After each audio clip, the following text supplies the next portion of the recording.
정치 톡톡 시간입니다. 박정 기자와 함께합니다. 어서 오십시오.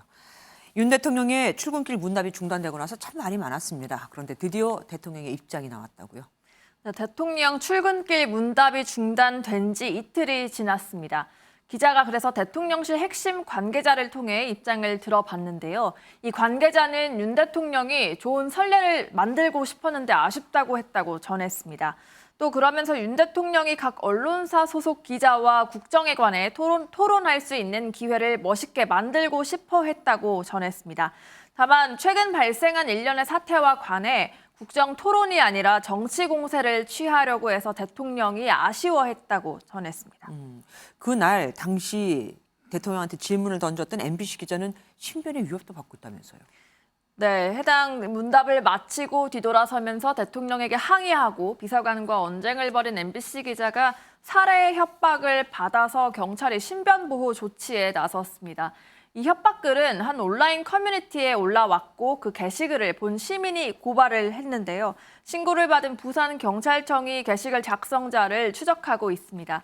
해당 기자는 긴급 상황 시에 수사기관의 도움을 청할 수 있도록 스마트워치를 착용한 것으로 알려졌습니다. 이낙연 전 민주당 대표 얘기로 좀 가보겠습니다. 이 전 대표의 정계 복귀설 아니라고 하면서도 계속 나오고 있어요. 어떻게 된 겁니까?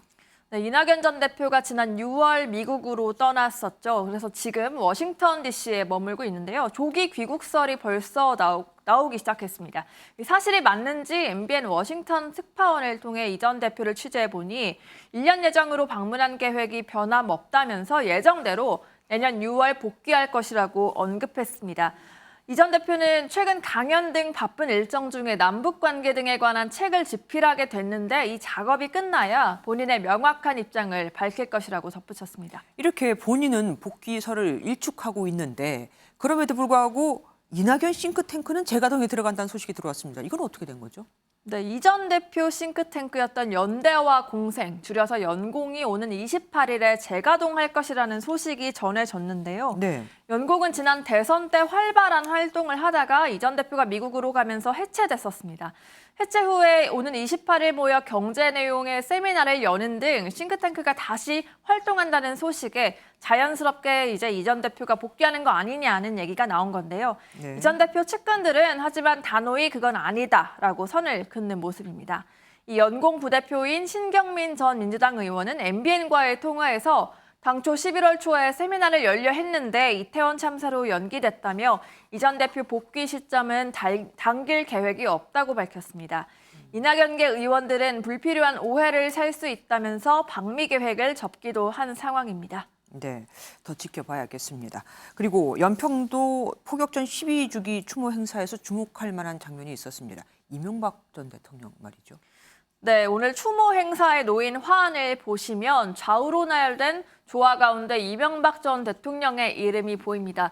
전직 대통령이라는 직함 없이 이름만 쓰여 있는데요. 네. 이 전 대통령은 2010년 북한군의 연평도 포격 당시 대통령이었죠. 이 전 대통령은 매년 추모식에 화환을 보내는 것으로 전해졌습니다.